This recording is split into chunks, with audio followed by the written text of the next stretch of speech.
This is what I call a drama. The Mail newspaper report that audiences for the flagship BBC show EastEnders have plummeted, with viewers complaining about woke storylines.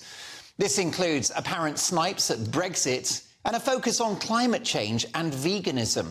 There are now fears for the future of the show after suffering its lowest ever viewing figures in recent years, with as few as 1.3 million tuning in compared to the 4 million regularly watching Coronation Street.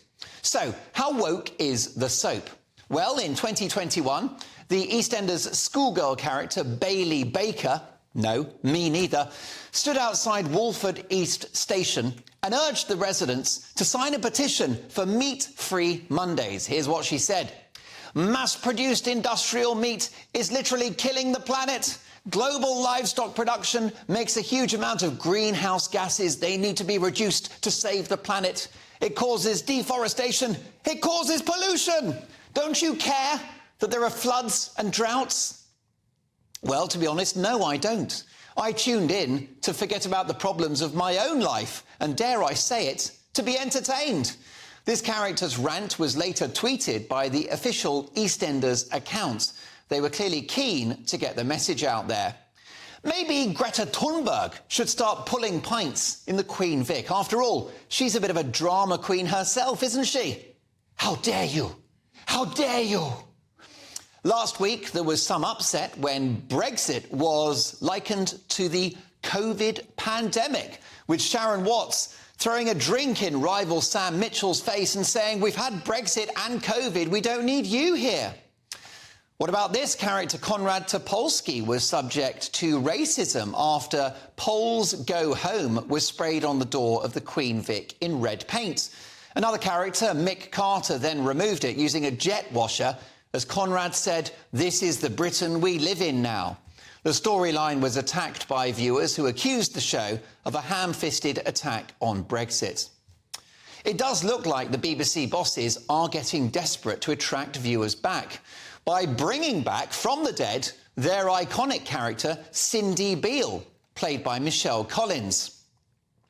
The far-fetched storyline claims she wasn't dead at all. Oh no, she's been hidden away in a witness protection programme. Lucky her, I'm assuming that means she didn't have to watch this boring soap opera.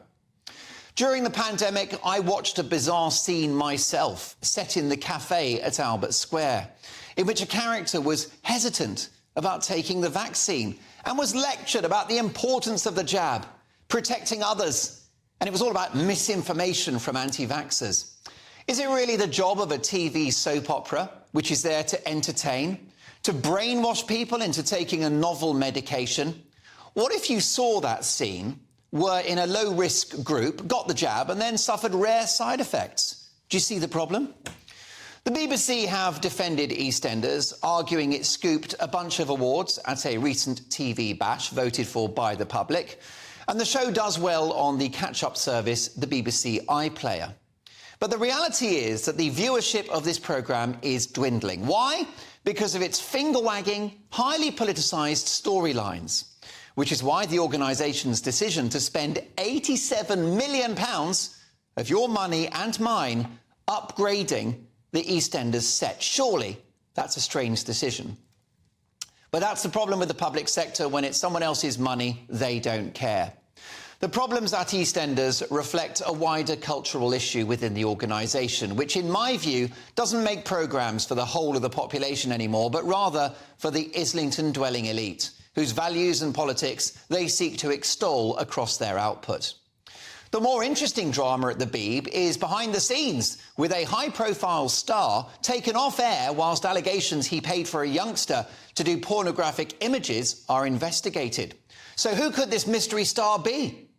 I'm guessing Pudsey. You know Pudsey Bear, I've always thought he was a wrong 'un. What's he been looking at with that one good eye of his? Hilariously, outgoing BBC chairman Richard Sharp, who isn't the sharpest tool in the box, thinks the licence fee should perhaps be means-tested, so if your home is worth a bit more, you pay more.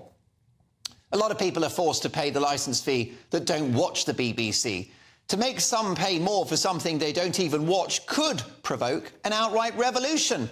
Imagine paying 300 or 400 quid for the licence fee because you've got a spare room or you live on a nice street. Welcome to hell. So, talk of what to do with the licence fee, in my view, is like rearranging the deck chairs on the Titanic. The honest truth is it's got to go altogether.